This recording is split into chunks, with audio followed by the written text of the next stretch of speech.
La prière, c'est ta source de réussite ici-bas dans le delà. Ne la lâche pas et ne t'en prive pas. Elle est indispensable comme l'oxygène pour pouvoir vivre. Mais il y a prière et prière. Il y a des gens qui prient Alhamdulillah, mais il y a des gens qui pensent prier alors qu'ils ne prient pas. Ils prient pour rien, peut-être depuis 10 ans, depuis 20 ans, depuis 30 ans, depuis 60 ans et plus. C'est pas moi qui l'ai dit. C'est le prophète Mohammed alayhi afdalus salati wa askat taslim. Rapporté par Abu al-Qasim avec une bonne chaîne de transmission, le prophète alayhi afdalus salati wa askat taslim nous dit: Inna ar-rajula la yusalli 60 sana ma tuqbalu lahu as-salah. La'allahu yutimmu ar-ruku' wa la yutimmu as-sujud wa yutimmu as-sujud wa la yutimmu ar-ruku'. Il dit, il y a certes un homme, une personne qui peut prier pendant 60 ans ou plus. Allahu Akbar. 60 ans, c'est toute une vie. Khalas, qu'est-ce qui te reste? 60 ans, la personne a été faire le wudu. 60 ans, la personne s'est présentée devant Allah subhanahu wa ta'ala en faisant la prière. Mais ce n'était pas la vraie prière.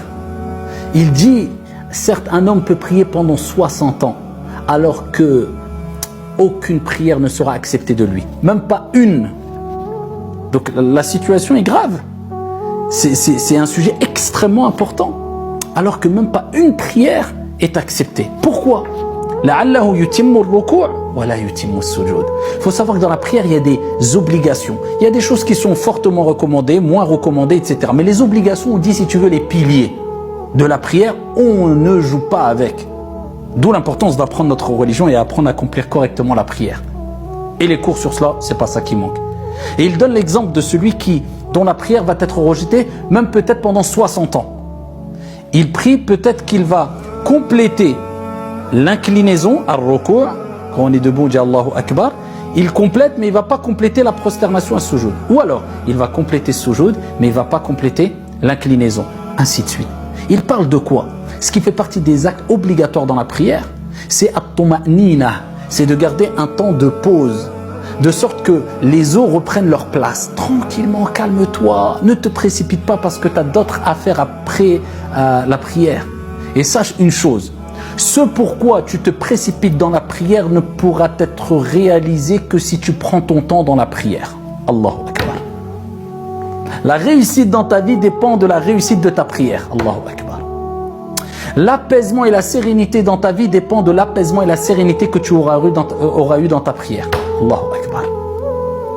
As-salah, as-salah. La prière, la prière. Il y a des gens qui, comme le prophète a dit, ils ne complètent pas le ruku'. C'est-à-dire, il va dire Allahu Akbar. À peine il a dit Allahu Akbar, Sami'a Allahu lim. Il n'a pas laissé le temps à ses os de reprendre leur place et de dire tranquillement le dhikr. Subhana Rabbi al-Azim. 3 fois, 4 fois, 5 fois, 2 fois, une, mais tranquillement. Et autrement, peut-être qu'il va le faire bien. C'est-à-dire, il va bien compléter son inclinaison.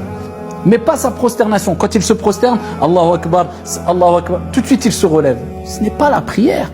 Ce n'est pas une corvée, la prière. C'est un honneur de se présenter devant Allah Azza wa Jal et d'être dans cette position qui est la prosternation que le prophète alayhi salatu wa salam a mentionné dans le hadith authentique lorsqu'il dit Aqrabu ma yakunu al-'abdu min Allah Azza wa Jal.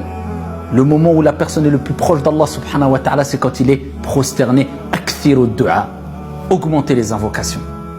Toi, c'est comme si tu disais, je me rapproche d'Allah, mais vite, vite, je veux m'en écarter. Où tu vas? Rapproche-toi d'Allah, reste prosterné. Un temps.